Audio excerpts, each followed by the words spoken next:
നമസ്കാരം. ഇന്ന് വീട്ടമ്മമാർക്കൊരു പ്രത്യേക ഐറ്റം ഉണ്ടാക്കാൻ വേണ്ടിയാണ് നെല്ലിപ്പുളി അച്ചാർ. അതായത് വേണ്ടത് 1 കിലോ നെല്ലിപ്പുളി അടുത്ത വീട്ടിലേക്ക് തന്നാണ്. പിന്നെ കറിവേപ്പിലയുണ്ട് ആവശ്യത്തിന്, വിനാഗിരി 1/2 ലിറ്റർ, പിക്കിൾ പൗഡർ 1 പാക്കറ്റ്, മുളക് പൊടിയുണ്ട്, മഞ്ഞൾപ്പൊടിയുണ്ട്, ഉപ്പുണ്ട്, കായപ്പൊടിയുണ്ട്, ഇഞ്ചിയുണ്ട്, വെളുത്തുള്ളിയുണ്ട്, 1 സ്പൂണുണ്ട്, കത്തിയുണ്ട്, കേരഫെഡിൻ്റെ വെളിച്ചെണ്ണയുണ്ട്, ഇതിൽ നിന്ന് 100 മില്ലി എടുത്താൽ മതി, പഞ്ചസാരയുണ്ട്, പിന്നെ നല്ലെണ്ണയുണ്ട്, പഴം അതെനിക്ക് തിന്നാനുള്ളതാണ്, അത് നിങ്ങൾക്കുള്ളതല്ല. ഇനി നമുക്ക് പയ്യെ ഇത് ഈ ഉള്ളിയും ഇഞ്ചിയും പൊളിച്ചതിന് ശേഷം ഞാൻ അടുത്ത ബാക്കി കാണിക്കാം. അപ്പോൾ സാധനങ്ങളെല്ലാം റെഡിയായി, ഇഞ്ചി പേസ്റ്റ് റെഡിയായി, ഇഞ്ചി വെളുത്തുള്ളി അരിഞ്ഞത് റെഡിയായി. ഇനി നമുക്ക് യുദ്ധം ആരംഭിക്കാം. അപ്പോൾ ഇനി തീ കൊടുക്കുക. ചട്ടി പഴുത്തതിന് ശേഷം നമ്മൾ എണ്ണ ഒഴിക്കുകയാണ്. ഇതുണ്ട്, ആദ്യം ഇത് ഒഴിച്ചു കൊടുക്കുക. അതായത് നമ്മൾ കൊണ്ടുവന്നിരിക്കുന്ന ഓയിൽ ഒഴിച്ചു കൊടുത്ത്, നല്ലെണ്ണയാണ് ഒഴിച്ചിരിക്കുന്നത്. നല്ലെണ്ണയുടെ കുപ്പിക്കകത്ത് മാക്സിമം വീഴട്ടെ അങ്ങോട്ട്. അതിന് ശേഷം കേര കട്ട് ചെയ്ത് വെച്ചിരിക്കുന്നത് അതും കൂടെ ഒഴിക്കുക. രണ്ടും കൂടെ ഒരു 150-200 ഗ്രാമിൻ്റെ താഴെ മതി. ഓക്കെ. എണ്ണ തിളച്ച് അതിലോട്ട് നമ്മൾ കടുക് ഇടുവാണ്. കടുക് ഇച്ചിരി കൂടുതൽ കിടന്നുണ്ട്. കടുക് കിടക്കുന്നത് നല്ല ഭംഗിയാണ്. കടുക് പൊട്ടാൻ തുടങ്ങി. അതിന് ശേഷം നമുക്ക് കുറച്ച് ഉലുവായും കൂടെ ഇട്ട് കൊടുക്കുക. ഇച്ചിരി ഉലുവ കൂടുതൽ കിടന്നുണ്ട്, കാരണം അച്ചാറിനകത്ത് ഇച്ചിരി ഉലുവ കൂടുതൽ കിടക്കുന്നതല്ല. രണ്ടും പൊട്ടുന്നുണ്ട്. ഇച്ചിരി കൂടെ ഉണ്ട്, അതുകൂടെ ഇട്ടാൽ മിച്ചം പറ്റുന്നുണ്ട്. പൊട്ടട്ടെ അങ്ങോട്ട്. അടുത്തതിന് കറിവേപ്പിലയാണ് ഇടുന്നത്. അപ്പോൾ ഈ പണിയൊന്നും ഇല്ലാത്തവരാണെങ്കിൽ കറിവേപ്പില എണ്ണണം. കറിവേപ്പില എണ്ണ ഇട്ടോണം, പണിയൊന്നും ഇല്ലാത്തവർക്ക് എണ്ണാൻ സമയമില്ല. ഓക്കെ.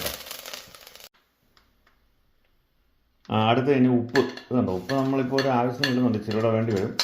ഉപ്പത് പോലെ ഉപ്പ് ഇട്ടതിന് ശേഷം നമ്മൾ ഇഞ്ചി പേസ്റ്റും വെളുത്തുള്ളി ഇഞ്ചി അരിഞ്ഞ് വെച്ചതുണ്ട്, അതും ഇടണം. ഇഞ്ചി പേസ്റ്റ് ഇടുന്നു. ഇഞ്ചി പേസ്റ്റ് ഇട്ടതിന് ശേഷം വെളുത്തുള്ളി ഇഞ്ചി നമ്മൾ അരിഞ്ഞ് വെച്ചിട്ടുണ്ട്. അതായത് ഈ അച്ചാർ തിന്നുന്നവർക്ക് കടിക്കാനായിട്ട് അത് വേറെ ഉണ്ട്. ഇഞ്ചി വെളുത്തുള്ളി നമ്മൾ അരിഞ്ഞ് വെച്ചിരിക്കുന്ന അത് വിട്ടു. ഇനി അടുത്ത സ്റ്റെപ്പ് എന്ന് പറഞ്ഞാൽ ഇടം വലം നോക്കാതെ ഇളക്കിക്കണം. ചുമ്മാ ഇളക്കുക. കണ്ടോ, ഇളക്കി ഇതിങ്ങനെ പതഞ്ഞ് പൊങ്ങിയിട്ട് ഇതൊരു ബ്രൗൺ കളറാവും. ഈ ബ്രൗൺ കളർ ആകുന്നിടം വരെ നമ്മൾ ഇളക്കിക്കൊണ്ടിരിക്കണം. ഇളക്കുന്നതുകൊണ്ടാണ് അതിന് ടേസ്റ്റ് കിട്ടത്തുള്ളൂ അച്ചാറിന്. അല്ലാതെ ഇതെവിടെ ഇട്ടിട്ട് അടുത്ത വഴിക്ക് പോയാൽ ഒരു പണി നടക്കില്ല. ഇങ്ങനെ ഇളക്കി ഇത് ബ്രൗൺ കളറാവും നമ്മുടെ ഈ ഉള്ളി, ഈ പേസ്റ്റ്. ഇച്ചിരി കറിവേപ്പില ഉണ്ടോ കൂടുതലിട്ടിരിക്കുന്നുണ്ട്. ഇതൊക്കെ നല്ല ടേസ്റ്റിന് വേണ്ടി കേട്ടോ. കറിവേപ്പിലയൊക്കെ നല്ല നാടൻ കറിവേപ്പില കൂടുതലിടുവാണ് നല്ല ടേസ്റ്റ് ആയിരിക്കും. ഇനി നമ്മൾ ഉപ്പ് ഈ ഇളക്കുന്നതിനിടയ്ക്ക് ഉപ്പ് ഇട്ട് കഴിഞ്ഞാൽ പിന്നെ പഞ്ചസാര ഇടണം. ഇതുണ്ടോ, പഞ്ചസാരയാണ് ഇടുന്നത്. ഇത് നമ്മളൊരു വലിയ സ്പൂണിന് 2 സ്പൂൺ പഞ്ചസാര ഇടണം. അതും കൂടെ ഇട്ട് ഇളക്കി ഇവനെ സെറ്റാക്കി എടുക്കണം. ഒരു സ്വല്പം 2 സ്പൂൺ മതി. അപ്പോൾ ഇത് നല്ല പോലെ അങ്ങ് വഴണ്ട് വരും. നമ്മുടെ ഈ ഇഞ്ചി പേസ്റ്റും വെളുത്തുള്ളി എല്ലാം നല്ല പോലെ വഴണ്ട് വരും പഞ്ചസാര കൂടെ ഇട്ട് കഴിയുമ്പോൾ. അടുത്തതായിട്ട് നമ്മൾ ഇതുണ്ടോ, ഒരു സ്വല്പം കുരുമുളക് പൊടി ഇട്ടു. ഒരുപാട് വേണ്ട, ഒരു ചെറിയ ടേസ്റ്റ് കിട്ടാൻ വേണ്ടി.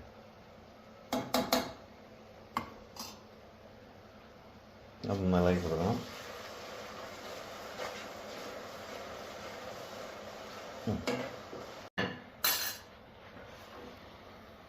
നമ്മുടെ ഈ ഇഞ്ചി പേസ്റ്റ് എല്ലാം ബ്രൗൺ കളറായിട്ടുണ്ട്.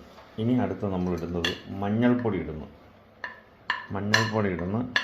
മുളക് പൊടി. ഇത് നമ്മുടെ കാശ്മീർ ചില്ലിയാണ്. കാശ്മീർ ചില്ലി ഇട്ട് അതിന് ശേഷം നമ്മൾ വാങ്ങിച്ച് വെച്ച പിക്കിൾ പൗഡർ ഇടുക. അതിന് ശേഷം ഇത് ഇളക്കി കൊടുത്തുകൊണ്ടിരിക്കണം. ഇത് ഇളക്കി കഴിയുമ്പോൾ എക്സോസ്റ്റ് ഫാൻ ഓൺ ആക്കിക്കോണം, അല്ലെ പെരക്കകത്ത് തുമ്മിയിട്ട് നിൽക്കത്തില്ല. അത് അങ്ങനെ ഇളക്കിയതുണ്ട്. നല്ല അടിപൊളി ഗ്രേവി ആയിട്ടുണ്ട്. ഇനി ഈ ഗ്രേവി ടൈറ്റായി കഴിയുമ്പോൾ അടുത്ത പണി. ഓക്കെ. ഇനി അടുത്ത സ്റ്റെപ്പ് നമ്മുടെ വിനാഗിരി ഒഴിച്ച് കൊടുക്കുക. ഇതുണ്ട്, 1/2 ലിറ്റർ വിനാഗിരി ഉണ്ട്.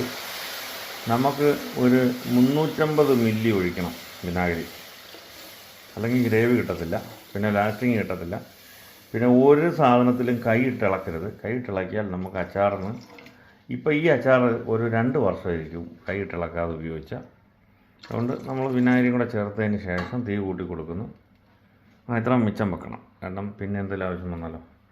ഇപ്പോൾ അതെ പിന്നെ ഇത് റെഡി ആയിട്ടുണ്ട്. ഇനി തിളച്ച് കഴിയുമ്പോഴാണ് നമ്മൾ ഇതിനകത്ത് കായപ്പൊടി ഇടണം. ഇത് നമ്മൾ ഇതിനകത്ത് കായപ്പൊടി ഇടുവാണേ. കായപ്പൊടി ഒരു സ്പൂൺ ഇടണം, എന്നാലുള്ളൊരു ഓൾറെഡി നമ്മുടെ അച്ചാർ പൊടിയിലുണ്ട്, എങ്കിലും ഒരു സ്വല്പം കൂടെ മുൻപോട്ട് നിൽക്കണം. പിന്നെ ഇതിനകത്ത് ഒരു കാരണവശാലും വെള്ളം ചേർക്കരുത്, അത് പ്രത്യേകം ഓർക്കണം. വെള്ളം ചേർത്താൽ അച്ചാറിൻ്റെ ലൈഫ് കിട്ടത്തില്ല. കല്യാണത്തിനൊക്കെ ആണെങ്കിൽ നമുക്ക് വെള്ളം ചേർക്കാം, കാരണം 2-3 ദിവസം കൊണ്ട് തീരും. ഇത് വർഷങ്ങൾ ഇരിക്കേണ്ടതായതുകൊണ്ട് വെള്ളം ചേർക്കല്. ഇത് നമ്മൾ ആദ്യമായിട്ട് നെല്ലിപ്പുളി ആവി കയറ്റി പുഴുങ്ങിയെടുക്കുകയാണ്. എന്നിട്ട് ഇത് നമ്മൾ ഉണക്കി തുടച്ചെടുക്കണം കേട്ടോ, വെള്ളമില്ലാത്ത രീതി. ആവി കയറ്റിക്കൊണ്ടിരിക്കുകയാണ്. ആവി കയറ്റി പുഴുങ്ങിയെടുത്തിട്ട് ഉണക്കി തുടച്ചെടുക്കണം. അതതിൻ്റെ ഒരു പ്രധാന കാര്യമാണ്. അപ്പം നമ്മൾ ഗ്രേവി കഴിഞ്ഞിരിക്കുകയാണ്. ഗ്രേവി ഓക്കെ ആയിട്ടുണ്ട്. ഇതുകൊണ്ട് ഇതുപോലെ കുഴമ്പ് പോലെ ഗ്രേവി കിടക്കുകയാണെങ്കിൽ നല്ല ടേസ്റ്റ് ആയിരിക്കും അച്ചാറിന്. ഇനി ഇത് അവസാനം മിനുക്ക് പണിയായിട്ടുള്ള നെല്ലിപ്പുളി ഇടുന്നു. ഇതും കൂടെ ഇട്ടതിന് ശേഷം നമ്മൾ നെല്ലിപ്പുളി നല്ലപോലെ ഡ്രൈ ആക്കി എടുക്കണം കേട്ടോ, അല്ലാതെ ചുമ്മാ ഇടല്. ഇതങ്ങോട്ട് ഇളക്കി കൊടുക്കുക. ഇളക്കി കൊടുത്തതിന് ശേഷം നമ്മൾ അടച്ച് വെക്കരുത് കേട്ടോ. അടച്ച് വെച്ചാൽ ഇതിനകത്ത് നീരാവി ഇറങ്ങി വെള്ളം വീഴും. അങ്ങനെ വീണ് കഴിഞ്ഞാൽ ഈ അച്ചാറിന് ലൈഫ് കിട്ടത്തില്ല. അപ്പം നമ്മൾ ചെയ്യേണ്ടത് എങ്ങനെയാണെന്ന് വെച്ച് കഴിഞ്ഞാൽ ഇതിങ്ങനെ തന്നെ വെച്ചാൽ മതി. ഇങ്ങനെ വെച്ച് തിളച്ചിട്ട് ഒരു 5-7-8 മിനിറ്റ് കഴിയുമ്പോൾ ഓഫ് ചെയ്ത് വെക്കുക, തുറന്ന് വെക്കുക.